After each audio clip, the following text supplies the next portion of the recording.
अच्छा देखो, अब जो स्टैंडर्ड पढ़ने जा रहे हैं उसका नाम है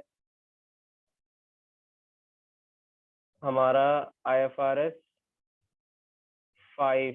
ठीक है, जिसका नाम है non current asset held for cell and discontinued operations. अच्छा, ये टॉपिक आप अगर IS36 पढ़ लिया है तो IS36 के बाद देखें, क्योंकि इसके अंदर कुछ लिंक हो रही होती है चीजें, क्योंकि इसके अंदर इम्पेयरमेंट की टेस्टिंग हो रही होती है जब हम नॉन करंट एसेट को बेचने जा रहे होते हैं या इरादा कर रहे होते हैं बेचने का, तो उसकी बेचने से पहले अकॉर्डिंग टू स्टैंडर्ड जिसपे वो पहले डील हो रहा था, फॉर एग्जाम्पल IS16, तो IS16 के ऊपर इम्पेयरमेंट के लिए IS36 लगता है। तो अगर हम IS16 का कोई एसेट बेचने जा रहे हैं तो हमें पहले इम्पेयरमेंट टेस्टिंग करनी होगी, फिर उसको हम क्लासिफाई करेंगे as a non current asset held for sale. तो अगर आपने IS36 देखा है तो ये चीज आपके लिए बेहतर रहेगी। अच्छा, अब ये स्टैंडर्ड कहता क्या है, ये स्टैंडर्ड किस चीज पे बना हुआ है? तो भाई अकॉर्डिंग टू IFRS 5 आप कोई नॉन करंट एसेट बेचने जा रहे हो या कोई आप अपना ऑपरेशन एंटिटी का चलता हुआ बिजनेस एंटिटी का कोई चलता हुआ हिस्सा को डिसकंटिन्यू कर रहे हैं, कोई भी क्या कहते हैं प्रोडक्शन लाइन है या कोई सब्सिडरी है या कोई भी इस तरीके की चीज है जिसको आप बंद कर रहे हैं या बेचना जा रहे हैं, तो उसके ऊपर भी IFRS 5 अप्लाई हो रहा होता है। अब इसकी डेफिनेशन क्या है IFRS 5 की? ठीक है, तो ये कहता है that a non current asset or disposal group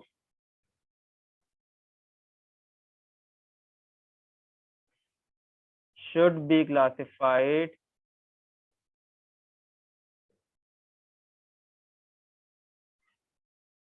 as HFS लिख रहा हूँ, इसका मतलब है as held for sale if its carrying amount will be recovered primarily through a sale transaction rather than through continuing use। तो इसके अंदर क्या हम कहते हैं, as held for sale if its carrying amount will be recovered primarily through a sale transaction rather than continuing use। मतलब उस asset की, उस डिस्पोजल ग्रुप की जो अमाउंट है, जो पैसे रिसीव अब हमें होने जाएंगे, वो पैसे हमें बेचने से मिलेंगे, ना कि उसके यूज होने से। मतलब कि अब उसको या एसेट वो हमारे ऑपरेशन में हमें कमा के नहीं दे रहा होगा, या वो स्पेसिफाइड सब्सिडरी या ऑपरेशन हमें अब कमा के नहीं दे रहे होंगे, बल्कि उसके जो पैसे हैं वो हमें उसको बेच के मिलेंगे, ना कि उसको यूज करने से। तो IFRS 5 कहता है कि जो भी एसेट या डिस्पोजल ग्रुप वो क्लासिफाई होना चाहिए एज अ नॉन करंट, ऐसा हेल्ड फॉर सेल, अगर उसकी जो भी अमाउंट रहती है कैरिंग अमाउंट, मतलब अगर आपने नॉन करंट एसेट रखा हुआ है वो डेप्रिशिएट हो के जो उसकी कैरिंग अमाउंट रह गई है वो, इसी तरह ऑपरेशन के लिए जो उसकी कैरिंग अमाउंट रह गई है वो प्राइमरीली जो हमें रिसीव होगी वो उसको बेच के मिलेगी, ना कि उसके इस्तेमाल होने से अब मजीद। ठीक है, तो ये एक डेफिनेशन है जिसके अकॉर्डिंग हमें देखना होगा कि कोई चीज अब अकॉर्डिंग टू IFRS 5 डील हो रही है कि नहीं हो रही।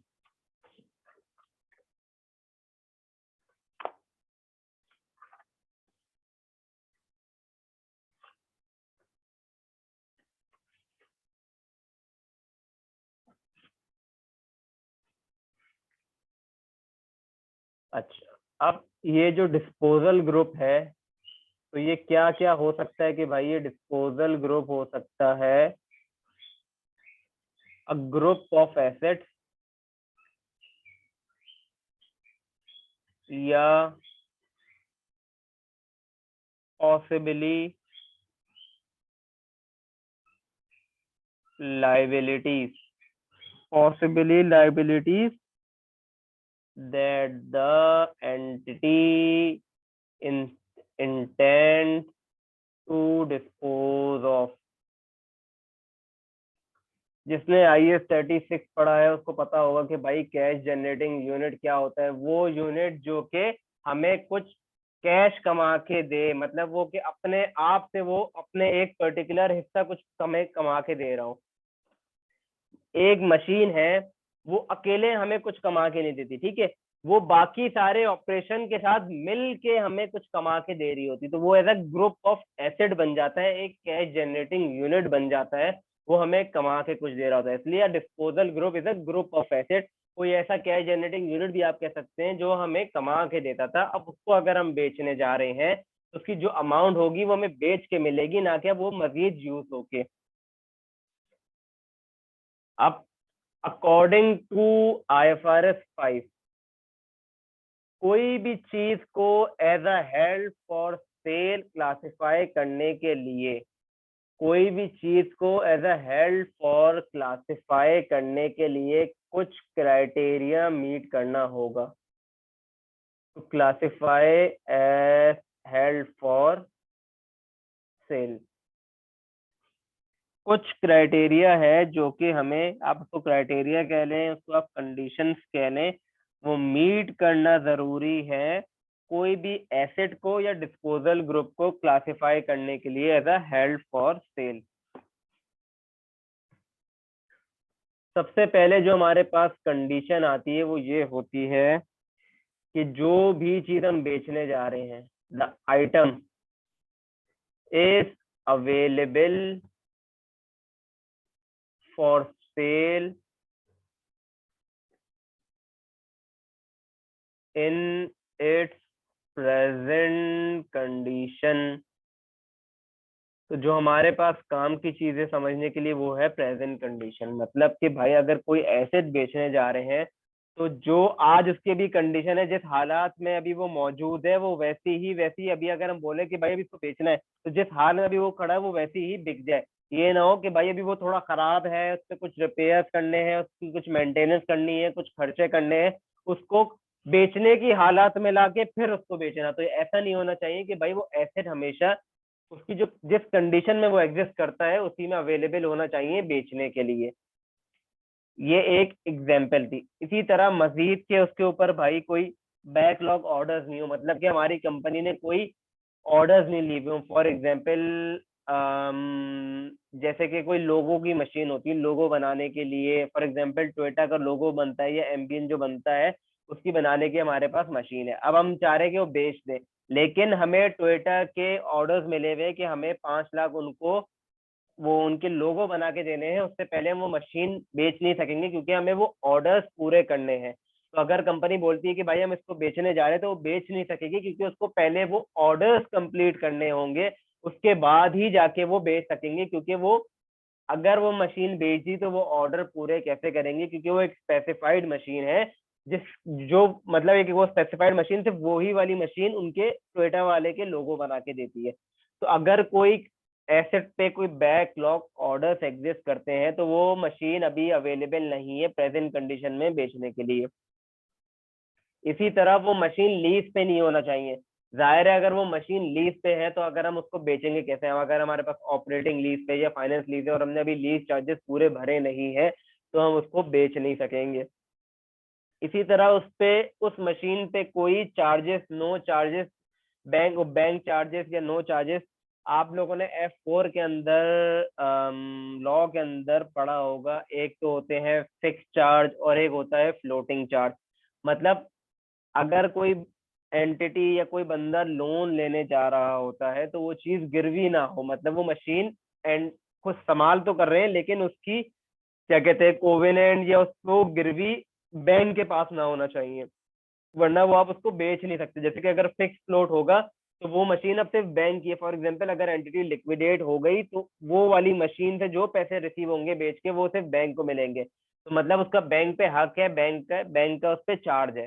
तो उस पे ऐसी कोई अगर मशीन है जिसके ऊपर बैंक का कोई चार्ज है तो वो बिक नहीं सकती, वो अवेलेबल नहीं है प्रेजेंट कंडीशन के अंदर बिकने के लिए।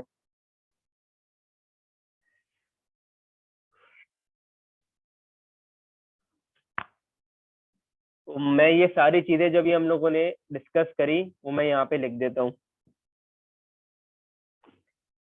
इफ इट इज, मैं बल्कि कलर चेंज कर दूं इसके लिए।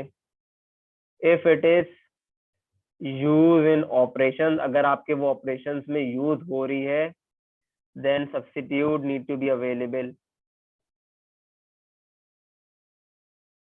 कोई दूसरी मशीनरी आपने लेके रख ली हो जो उसका प्रोडक्शन जो भी ऑपरेशन में हमारे काम आएगी। No backlog orders.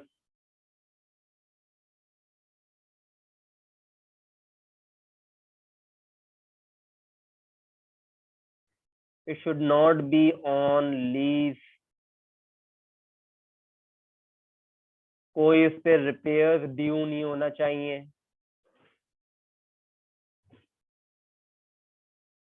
No charges of bank.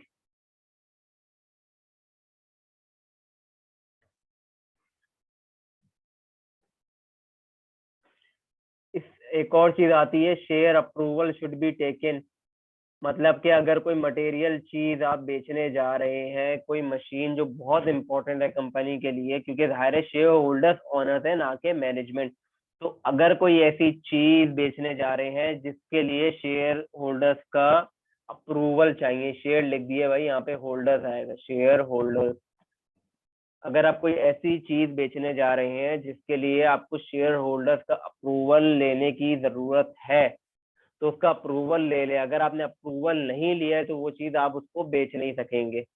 अगर ये अप्रूवल अगर ये अप्रूवल सिर्फ एक फॉर्मेलिटी है, but if it is only a formality, then no issue, फिर तो कोई मसला नहीं। फिर अगर आपने लिया है कि नहीं लिया। इसी तरह रेगुलेटरी का रेगुलेटरी अथॉरिटी जो होती है उनका अप्रूवल लेना जरूरी है। अगर वो भी एक फॉर्मेलिटी है तो उसके लिए कोई मसला नहीं है।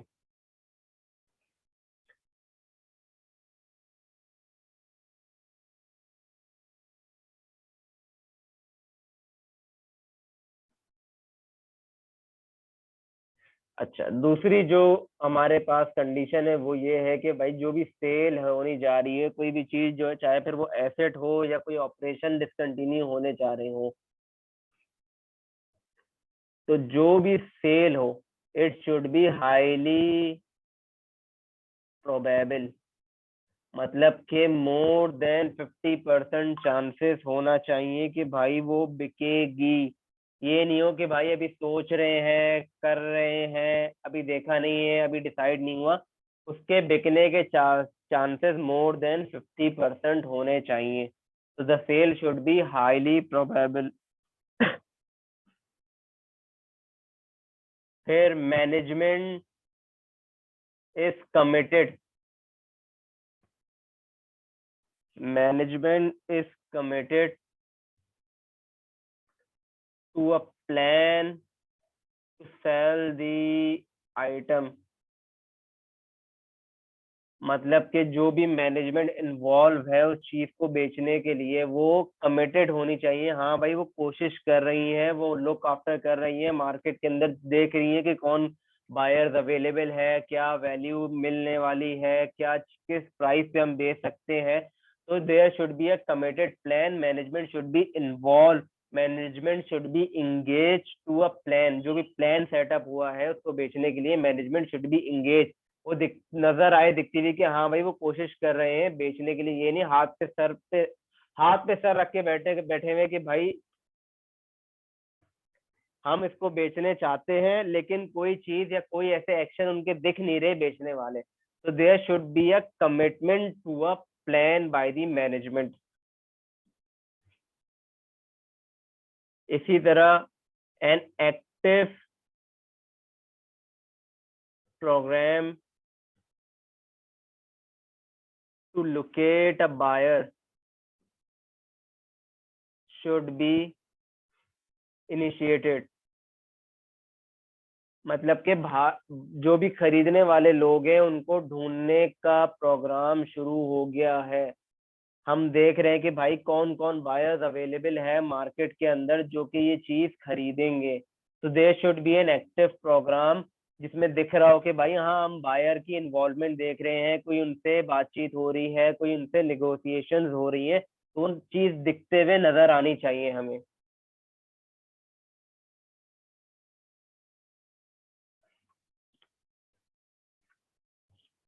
तो there should be an active program to locate a buyer, जिससे हमें पता लगे हाँ वो एंटिटी या वो मैनेजमेंट इन्वॉल्व है उस चीज को बेचने के लिए, और there is being negotiation being held between the entity and the buyer.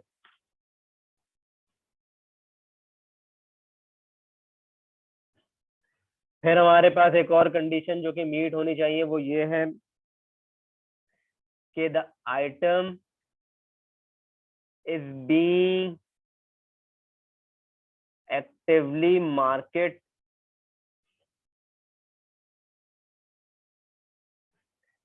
at a reasonable price in relation to its market value। मतलब कि आप उस जो भी चीज बेचने जा रहे हैं उसकी मार्केटिंग कर रहे हैं एक ऐसी प्राइस पे जो कि उसकी मार्केट वैल्यू रिप्रेजेंट कर रही हो, जो उसकी मार्केट वैल्यू एग्जिस्ट करती है उसी पे आप उसको मार्केट कर रहे हो। ये ना हो कि भाई चीज आपकी 50,000 की है और आप उसको 1 लाख पे बेचने जा रहे हैं। तो अगर आप इस तरीके की हरकत कर रहे होंगे तो आपको एक कॉमन सेंस की बात है, अगर आप 50,000 की चीज को 1 लाख पे मार्केट कर रहे हैं तो आपको बायर सीधी सी बातें नहीं मिलेंगे, जिससे एक ऐसी इंटेंशन शो हो रही होगी कि भाई आप चीज बेचना ही नहीं चाह रहे। जाहिर है जो चीज 50,000 की है उसको 1 लाख पे मार्केट करने का क्या तुक है। अगर आप 1 लाख पे मार्केट करेंगे तो ना तो आपके पास बायर्स आएंगे, ना आपकी चीज बिकेगी, और वही चीज आपकी वहीं की वहीं खड़ी रह जाएगी। तो अगर ऐसी कोई चीज या ऐसी कोई हरकत मैनेजमेंट कर रही है तो वो शायद आपको इंडिकेट करे कि भाई ये लोग चीज बेचना ही नहीं चाहते, जिसकी वजह से जो हमारा क्राइटेरिया है आईएफआरएस 5 का वो मीट होते हुए नजर नहीं आ रहा होगा। इसी तरह हुआ क्या था कुछ पास पेपर के अंदर, हम्म,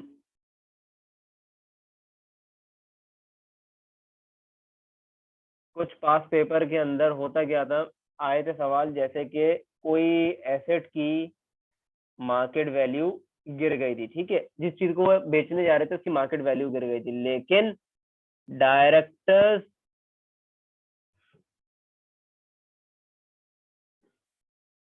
रेडी नहीं थे to sell the asset, not ready to sell the asset at the reduce price. मतलब कि 50,000 की चीज अब 10,000 की हो गई है, लेकिन डायरेक्टर बोलते नहीं हमें 50,000 पे ही बेचना है। जब एसेट की ही मार्केट वैल्यू गिर गई, जाहिर है सिर्फ आपके एसेट की तो नहीं पूरी मार्केट के अंदर उस एसेट की वैल्यू गिर गई है, तो आप उस चीज को कैसे 50,000 में बेचेंगे। अगर डायरेक्टर्स जो बेचने जा रहे हैं, जो भी मैनेजमेंट कर रहे हैं, डायरेक्टर कह लें, अगर वो इस नियत से बैठे हैं या इस इरादे से बैठे हैं कि वो चीज 50,000 पे बेचेंगे तो कभी बिकेगी नहीं, जिसकी वजह से आपका क्राइटेरिया जो कि आईएफआरएस 5 के अकॉर्डिंगली है टू सेल या to market the asset at its market value, वो मीट नहीं हो रहा होगा। तो आप इसको फिर ऐसा हेल्ड फॉर सेल क्लासिफाई नहीं कर पा रहे होंगे। लेकिन एक एक्सेप्शन कब आ रही होती है, एक एक्सेप्शन जब आ रही होती है for example, but if this is a culture of market to do marketing at over price, फिर कोई इशू नहीं होगा। फॉर एग्जाम्पल जैसे कि अगर हम कराची के अंदर बात करें, अब कोई गाड़ी है, शोरूम पे आप जाएं तो वो 10 लाख की गाड़ी है, लेकिन शोरूम वाला आपको बोलेगा 11 लाख बोल देगा, 11,50 बोल देगा। तो एक हर जगह ये एक नॉर्म बना हुआ है कि भाई वो थोड़ी आपको ओवर प्राइस करके बताएगा। बेचेगा, आप जब उसे बार्गेनिंग कर लेंगे तो 10.5 या 10 तक आपको बेच देगा वो। लेकिन जब आपको प्राइस कोट कर रहे होंगे तो वो ये प्राइस कोट कर रहे होंगे, जबकि मार्केट वैल्यू ये होगी, क्योंकि उनको पता है कि भाई हमारे कराची वाले भाई आएंगे, वो निगोशिएशन करेंगे, वो 10 लाख की चीज को पहले 5 लाख करेंगे, फिर 5 लाख से थोड़ा थोड़ा थोड़ा थोड़ा बढ़ा के वापसी 10 लाख पे ले आएंगे। तो वो थोड़ी अपनी मार्जिन रख रहे होते हैं कि भाई हम 1.5 लाख पे ऊपर रख के बताएंगे ताकि हम लोग भी 10 लाख पे आके रुक जाए। तो अगर ऐसा कोई नॉर्म, ऐसा कोई कल्चर मार्केट में एग्जिस्ट करता है कि वो चीज को थोड़ा अबव करके बताते हैं ताकि वो उसी उसी प्राइस पे, उसी मार्केट वैल्यू पे बेच सके, तो फिर ये अकॉर्डिंग टू IFRS 5 एक्सेप्टेबल होगा, और फिर ये एज अ क्राइटेरिया मीट हो रहा होगा।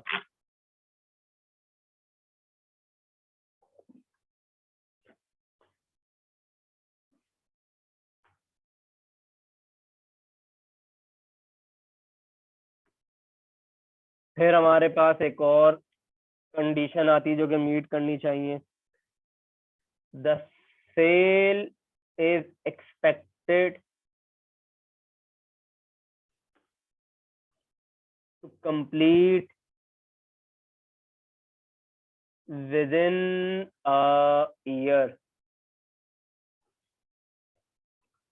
From the date of classification.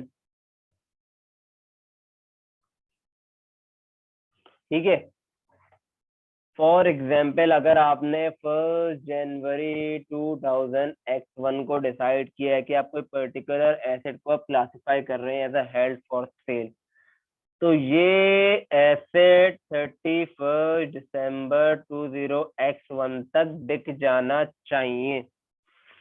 अगर बिक जाता है तो ये पूरे साल में as a held for sale classify रहेगा। अगर वो 31 दिसंबर 2000 X1 तक भी नहीं बिकता तो वो as a held for sale classify नहीं होगा, और वापसी वो, for example non current asset था कोई, इसको हमने HFS को क्लासिफाई कर दिया, तो वो नॉन करंट से एसेट से उठ के करंट एसेट में आ गया था, लेकिन वो साल के एंड तक भी नहीं बिका और नया साल शुरू हो गया, तो वापसी वो करंट एसेट से उठ के नॉन करंट एसेट में आ जाएगा, क्योंकि कंडीशन है IFRS 5 की कि आपको विद इन अ ईयर वो उसकी ट्रांजेक्शन उस एसेट को बिक जाना चाहिए। अगर वो नहीं बिका तो ये अंडर HFS नहीं आ रहा होगा और आपको वापसी रिवर्स करना होगा। लेकिन अब इसके अंदर कुछ एक्सेप्शन आ जाती है। If not sold with in 12 month, अगर it is not sold because of uncontrollable factors and it still met the criteria of HFS, that is held for sale, तो इन दिस केस आपको इजाजत है कि आप इसको मजीद कंटिन्यू करें एज फॉर HFS अकाउंटिंग। मतलब ये HFS classify as HFS held for sale classify हो रहा होगा अगर वो एसेट इसलिए नहीं बिका क्योंकि कुछ फैक्टर्स ऐसे थे जो कि अनकंट्रोलेबल थे, और वो आज भी HFS के सारे क्राइटेरिया मीट कर रहा है, तो ऐसे एसेट को हम कंटिन्यू करेंगे अकॉर्डिंग टू HFS अकाउंटिंग।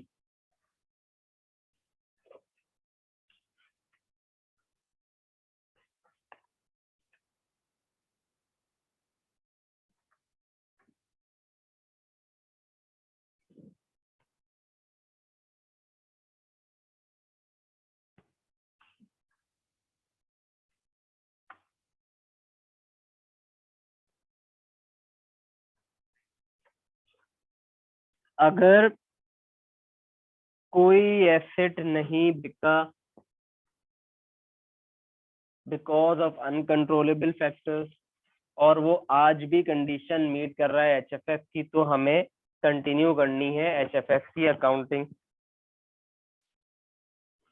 अगर जैसे कि कोई इकोनॉमिक अनसर्टेनिटी चल रही है, जैसे कि अभी पाकिस्तान के अंदर पॉलिटिकल अनसर्टेनिटी है, गवर्नमेंट चेंज हो रही है, क्या हो रहा है जिसकी वजह से मार्केट बहुत डिस्टर्ब हुई हुई है, तो इस कंडीशंस में अगर कोई हमारी चीज नहीं बिक पा रही, क्योंकि ये ऐसी चीज है, कोई पॉलिटिकल अनसर्टेनिटी है या इकोनॉमिक हमारा इकोनॉमिक एनवायरनमेंट चेंज हो रहा है, उसके अंदर स्टेबिलिटी नहीं है, इन्फ्लेशन बढ़ रही है या अनएम्प्लॉयमेंट बढ़ती जा रही है किसी भी रीजन की वजह से, जो कि एंटिटी के लिए अनकंट्रोलेबल है, तो ऐसे फैक्टर्स हमारा फिर एचएफएस की अकाउंटिंग को डिस्टर्ब नहीं कर रही होगी, या हमारी अकाउंटिंग वापसी रिवर्स नहीं हो रही होगी, या हमारी ट्रांजैक्शन वापसी रिवर्स नहीं हो रही होगी। ठीक है, ऐसे कोई फैक्टर्स और ऐसी कोई और वो अभी भी एचएफएस के क्लासिफिकेशन को मीट कर रहा हो।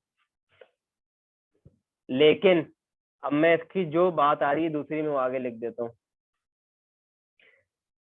If it is not sold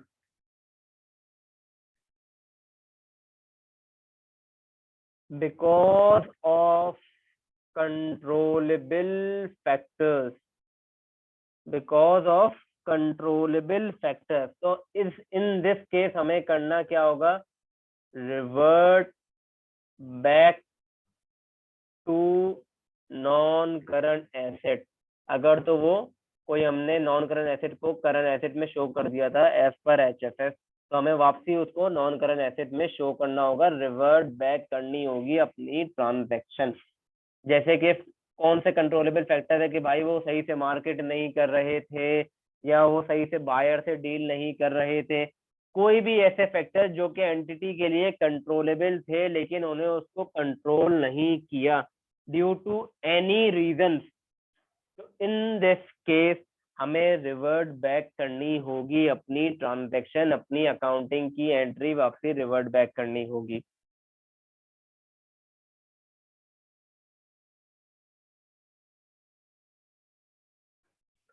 अब अगर तो रिवर्ट बैक की कहानी आ रही है हमारे पास, तो इसके लिए कुछ रूल्स हैं जो कि हमें फॉलो करने होंगे, ताकि हम अपनी मतलब कोई चीज हमें ऐसी है जो कि कंडीशन है जो कि हमें फॉलो करनी होगी ताकि अपने एसेट को हम सही अमाउंट पे रिकॉर्ड कर सके। तो अगर ऐसी कोई चीज हो रही है, रिवर्ट बैक हो रही है, तो in this case the asset or disposal group should be measured at the lower of two things। अब ये दो चीजें मैं आगे लिख रहा हूं, ठीक है। पहली चीज, the carrying amount before it was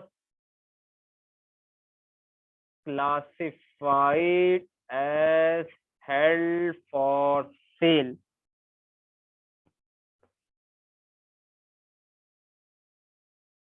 The carrying amount before it was classified as held for sale adjusted for any depreciation, DEP लिख रहा हूं मैं, depreciation या कोई amortization या कोई revaluation that would have been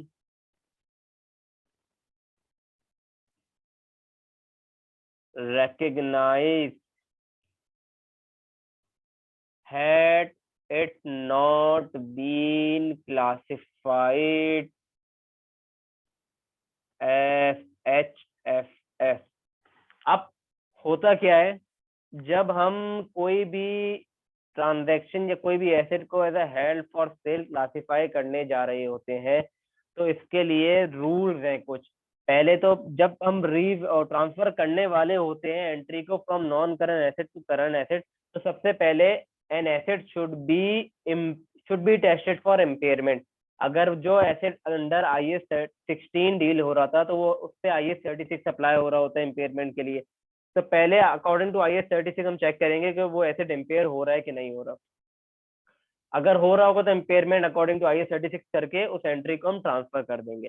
जब asset non current asset to current asset आ गया तो फिर वो डेप्रिशिएट भी नहीं होगा, ना वो फिर वो एमोटाइज हो रहा होगा, ना वो रीवैल्यू हो रहा होगा, क्योंकि वो अब नॉन करंट एसेट से करंट एसेट में चले गए। ठीक है, जब वो नॉन करंट एसेट से करंट एसेट पे चले गए तो आपको पता है अंडर IAS 16 जो चीज करंट एसेट है वो ना कभी डेप्रिशिएट होती है, ना कभी वो एमोटाइज हो रही होती है, ना रीवैल्यू हो रही होती। ठीक है, तो फिर ऐसा कोई एसेट जो कि नॉन करंट एसेट से करंट एसेट पे चले गया था, क्योंकि उस वक्त उसने HFS का क्राइटेरिया मीट कर लिया था, उस पर जो भी डेप्रिसिएशन लगनी चाहिए थी वो नहीं लगी, जो कि एमोटाइजेशन होनी चाहिए थी वो नहीं हुई, जो कि रिवैल्यूएशन होनी चाहिए थी वो नहीं हुई, क्योंकि वो एज HFS क्लासिफाई हुआ हुआ था। अब क्योंकि वो at the end of year वो HFS या सेल नहीं हुआ, इसलिए उसको वापसी रिवर्स करनी है हमें एंट्री, या तो क्योंकि अनकंट्रोलेबल फैक्टर की वजह से नहीं बिका, क्योंकि एंटिटी ने कुछ फैक्टर्स को कंट्रोल नहीं किया जिसकी वजह से उन्होंने वो बेच नहीं पाए।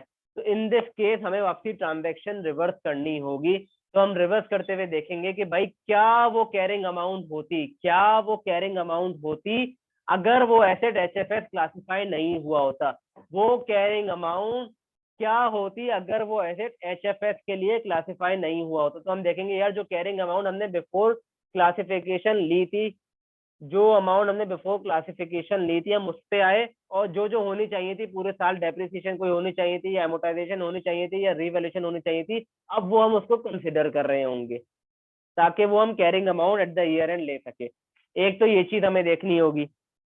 दूसरी दूसरी its recoverable amount at the date of subsequent decision not to sell. जिस दिन हमने देख लिया कि क्राइटेरिया मीट नहीं कर रहा तो उस दिन उसकी आज क्या रिकवरेबल अमाउंट होगी। Recoverable amount is the higher of fair value less cost to sell, और हमारे पास दूसरी आ रही होती है उसकी शायद कैरिंग अमाउंट आ रही हो।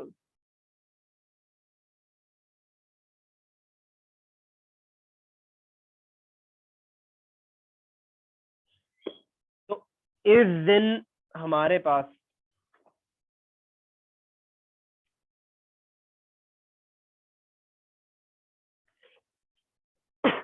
सॉरी वो हमारे पास जो अकॉर्डिंग टू IAS 36 होती है रिकवरेबल अमाउंट, वो होती है higher of fair value less cost to sell, और दूसरी होती है वैल्यू इन यूज, मतलब जो कि हम कंटिन्यू यूज से ले रहे होंगे। तो इस दिन हम देखेंगे कि भाई जिस दिन हमने डिसीजन लिया है उसको वापसी रिवर्ट बैक करने का, उस दिन उसकी रिकवरेबल अमाउंट क्या है। तो जो भी लोअर ऑफ होगी फिर हम उस पर वापसी ट्रांजेक्शन उसको रिवर्ट कर देंगे। ये इसलिए होते हैं ताकि भाई प्रूडेंस कॉन्सेप्ट के बेसिस पे कि भाई हम कहीं ओवर स्टेट ना कर दे एसेट को। हम एक्सपेंसेस को तो चलो देख लेते, ओवर स्टेट हो रहे तो शायद अगर ओवर स्टेट हो रहे तो हम जाने देते, लेकिन हम कोशिश करते हैं रेवेन्यू इनकम या ऐसे ऐसी कोई चीज ओवर स्टेट ना हो जाए। तो इसलिए हम उसको देखेंगे कि भाई एसेट को लोअर ऑफ पे रिकॉर्ड कर दें। एक एग्जाम्पल करके देखते हैं ताकि ये चीज समझ आ जाए। फॉर एग्जाम्पल हमने 31 दिसंबर 20x1 को डिसाइड किया कि हम एक एसेट को HFS के लिए क्लासिफाई कर रहे हैं, और इस दिन इसकी कैरिंग अमाउंट थी 36,000 रुपये। ठीक है, हमने इससे पहले जो टेस्टिंग होनी चाहिए थी बिफोर क्लासिफिकेशन की इम्पेयरमेंट टेस्टिंग होनी चाहिए थी, ये हमने देख ली है, सब कुछ कर दिया, और ये हमारी इसके बाद अमाउंट आ रही है। तो हमने इस पे एंट्री बनाई होती होगी शिफ्टिंग के लिए करंट एसेट डेबिट 36,000 से, और हमारा नॉन करंट एसेट क्रेडिट हो गया 36,000 से। ठीक है, अब ये जो नॉन करंट एसेट था वो करंट एसेट बन गया, क्योंकि हमने उसको हेल्ड फॉर सेल क्लासिफाई कर दिया, क्योंकि ये अगले साल हमने एक्सपेक्ट किया कि अगले साल तक बिक जाएगा, इसलिए ये करंट एसेट बन गया। अब ना ये डेप्रिशिएट हो रहा होगा, ना ये एमोटाइज हो रहा होगा, ना ये रीवैल्यू हो रहा होगा। और इस दिन जब हमने इसको क्लासिफाई किया है as a held for sale, इसकी लाइफ थी रिमेनिंग 6 years और शेड लाइन पे डेप्रिशिएट हो रहा था। आज हम 31 दिसंबर 20x2 पे खड़े हुए हैं। किस पे खड़े हुए हैं? 20x2 पे खड़े हुए हैं और इसकी वैल्यू 36,000 थी क्योंकि करंट एसेट था। अगर अब यहाँ पे हमने देखा कि भाई कुछ कंट्रोलेबल फैक्टर की वजह से हमारा एसेट नहीं बिका और आज हमें अकॉर्डिंग टू IFRS 5 इसको वापसी रिवर्ट बैक करना है, ठीक है। तो अगर हम उसको वापसी रिवर्ट बैक करने जा रहे हैं तो IFRS 5 कहता है कि इसको हम अगर हम रिवर्ट बैक करेंगे तो it should B book eight the lower of, जो दो चीजें हमने पीछे पढ़ी कि what will be the carrying amount had there been no HFS classification। क्या carrying amount होती अगर वो HFS के लिए क्राइटेरिया को, मतलब अगर वो HFS held for sale classify नहीं होता। तो हम पार्ट 1 मतलब जो कंडीशन 1 है वो देखते हैं। अगर वो क्लासिफाई नहीं होता तो वो डेप्रिशिएट हो रहा होता 6 years पे। तो अगर हम 36,000 को डेप्रिशिएट करें 6 years पे तो हमारे पास आ जाएगी 6,000 की डेप्रिसिएशन। तो अगर वो HFS क्राइटेरिया को नहीं, मतलब HFS के लिए क्लासिफाई नहीं होता तो आज इस दिन उसकी जो कैरिंग अमाउंट होती वो होती 36,000 माइनस 6,000, जो कि बन रही है 30,000, ठीक है। और दूसरे क्या बात क्या कहता है? It should be measure at the lower of carrying amount had there been no HFS classification and the recoverable amount at the date of subsequent decision of not to sell। तो इस दिन इसकी रिकवरेबल अमाउंट क्या है? तो for example इसकी recoverable amount जो हमारे पास आ रही थी वो आ रही थी 32,000। तो हम किस पे इसको रिवर्ट बैक करेंगे? हम उसको रिवर्ट बैक कर रहे होंगे लोअर ऑफ पे, जो कि है 30,000। तो हम उसको वापसी करंट एसेट से नॉन करंट एसेट पे लेके जा रहे होंगे ऑन द वैल्यू ऑफ 30,000, ठीक है। तो इस तरीके से हमें इसकी ट्रांजैक्शन या इस तरीके से हमें इसकी क्लासिफिकेशन देखनी होगी। एक और मजीद अभी भी एक पॉइंट रह गया है HFS के क्राइटेरिया के लिए, जो कि अभी हमें देखना जरूरी है।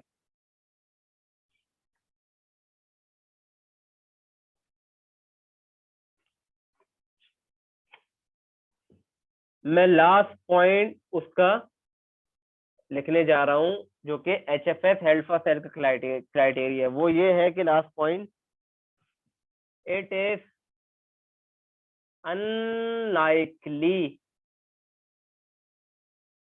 that the plan will change significantly or be withdrawn।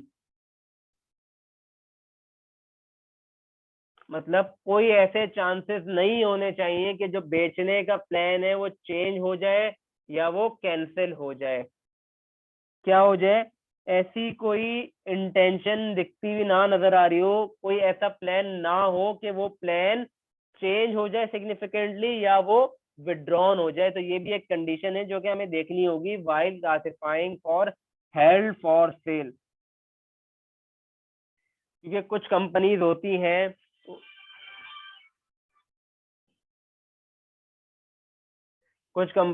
हैं कि भाई वो क्या कर रही होती हैं, अम,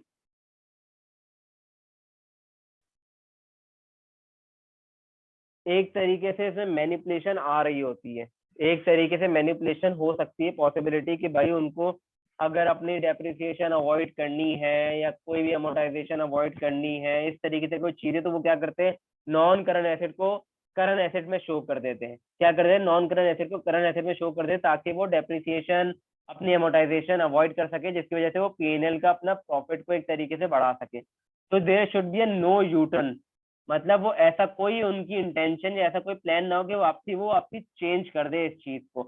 तो ये चीज हमें देखनी चाहिए या देखने की जरूरत है कि ऐसे कोई प्लान एग्जिस्ट ना करते हो कि वो प्लान को चेंज कर दे सिग्निफिकेंटली या वो वापसी वापसी विड्रॉन कर दे।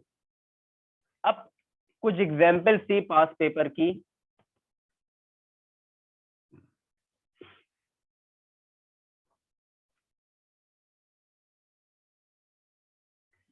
कि एक कंपनी की कोई सब्सिडरी थी, एक कंपनी की कोई सब्सिडरी थी और उसने प्लान किया था उसको बेचने के लिए, ठीक है। वो plan to held for sale उन्होंने किया था, लेकिन अब उन्होंने क्या किया, बोला कि भाई हम इसको हेल्ड फॉर सेल क्लासिफाई करना चाहते हैं। हम वो क्राइटेरिया देखते गए, लेकिन वो क्राइटेरिया मीट कर गए, लेकिन ड्यूरिंग द ईयर वो क्लासिफाई अगर हो भी गए, लेकिन ड्यूरिंग द ईयर उस कंपनी ने क्या किया, अपनी मेजर रिस्पॉन्सिबिलिटी या मेजर प्रोडक्ट कह लें उसको ट्रांसफर कर दिया, ट्रांसफर टू सब्सिडरी। मतलब उसकी प्रोडक्शन सब्सिडरी को ट्रांसफर कर दी कि भाई अपनी major responsibility, for example Unilever के अंदर भी बहुत सारे प्रोडक्ट्स आ रहे होते हैं, बहुत सारी लिप्टन आ रहा है, कोई सोप आ रहा है उनका, तो उनकी कोई मेजर पेरेंट कंपनी के पास बहुत सारी सब्सिडरीज होती हैं। तो पेरेंट कंपनी ने अपनी मेजर रिस्पॉन्सिबिलिटी सब्सिडरी के ऊपर डाल दी कि भाई ये चीज आपको बनानी है, सब्सिडरी पे डाल दिया। तो जब वो अपनी मेजर रिस्पॉन्सिबिलिटी सब्सिडरी पे डाल रही है, मतलब वो अवेलेबल नहीं है प्रेजेंट कंडीशन में बेचने के लिए, वो अवेलेबल नहीं है क्योंकि उसको वो सारी प्रोडक्ट्स बनानी है, उसकी मेजर रिस्पॉन्सिबिलिटी कंपनी की फुलफिल करनी है। तो ये has a held for sale classify नहीं हो सकता क्योंकि वो अवेलेबल ही नहीं है प्रेजेंट कंडीशन में सेल करने के लिए, ठीक है। एक आपके पास ये एग्जांपल आ रही थी पास पेपर के क्वेश्चन के अंदर। इसी तरह हुआ क्या था, ईयर 1 के अंदर कोई एचएफएस एसेट को as a held for sale classify करना था, वो सारी क्लासिफिकेशन मीट हो गई थी, उन्होंने शेयर होल्डर का अप्रूवल लेना जरूरी था और उन्होंने अप्रूवल ले लिया था, ठीक है। अब 1 साल गुजर गया, क्या हो गया, 1 साल, 1 साल गुजर गया, लेकिन एसेट नहीं बिका। शायद कंट्रोल अनकंट्रोलेबल फैक्टर्स की वजह से उन्होंने चेक किया, क्योंकि वो ऐसे फैक्टर थे जो कि एंटिटी के अंडर कंट्रोल नहीं थे। क्या थे, अंडर एंटिटी कंट्रोल नहीं थे।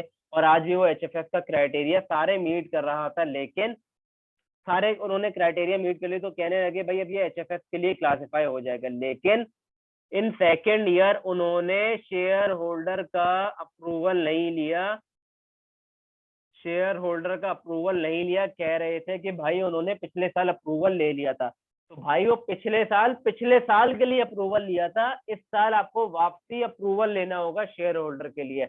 अगर आपने इस साल वापसी शेयर होल्डर का अप्रूवल नहीं लिया तो आपका ऐसे रहता हेल्ड फॉर सेल क्लासिफाई नहीं हो सका, नहीं हो सकेगा।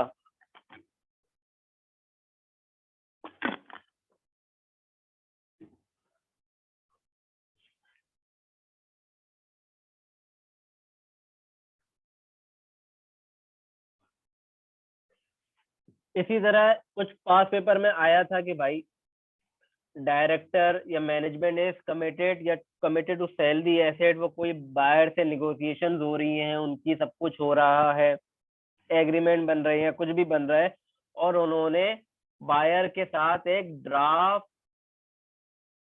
सेल एग्रीमेंट बना दिया, ये शो करने के लिए कि भाई हमारे निगोशिएशन जारी है बायर्स के साथ और इसलिए हमारा सारी कंडीशंस मीट हो रही है, हम इसको एचएफएस के लिए क्लासिफाई कर देंगे। लेकिन भाई ड्राफ्ट सेल एग्रीमेंट कुछ नहीं होता, वो एक छोटी सी कोई क्या कहते हैं कंडीशन कह लें, या एक कोई छोटी सी पेपर वर्क होता है। लेकिन ये आपके ऊपर कोई बाइंडिंग एग्रीमेंट नहीं है, कि ड्राफ्ट एग्रीमेंट है, कोई आपके ऊपर बाइंड नहीं कर दिया कि आप इसको बेचेंगे ही बेचेंगे। ये आपने सिर्फ एक ड्राफ्ट एग्रीमेंट बनाया हुआ, तो स्टैंडर्ड कहता है कि भाई ड्राफ्ट सेल एग्रीमेंट कोई मायने नहीं रखता, there should be a binding agreement, जिसके साथ भी आप एग्रीमेंट कर रहे हैं वो बाइंड होना चाहिए कि आप उसको अब ये चीज बेचेंगे ही बेचेंगे, उस प्राइस से बेचेंगे ही बेचेंगे। मतलब एक बाइंडिंग आपके ऊपर एक रिस्पॉन्सिबिलिटी हो गई, आपके ऊपर एक क्या कहते हैं ऑब्लिगेशन हो गई, ये चीज आप आपको बेचनी ही बेचनी है उस बायर को, और प्राइस से जो भी पर्टिकुलर सेट हो। तो ये कुछ चीजें पास पेपर में आ रही होती है, और आप मजीद आगे जब जब पास पेपर कर रहे होंगे तो ये चीज आपको दिख रही होगी।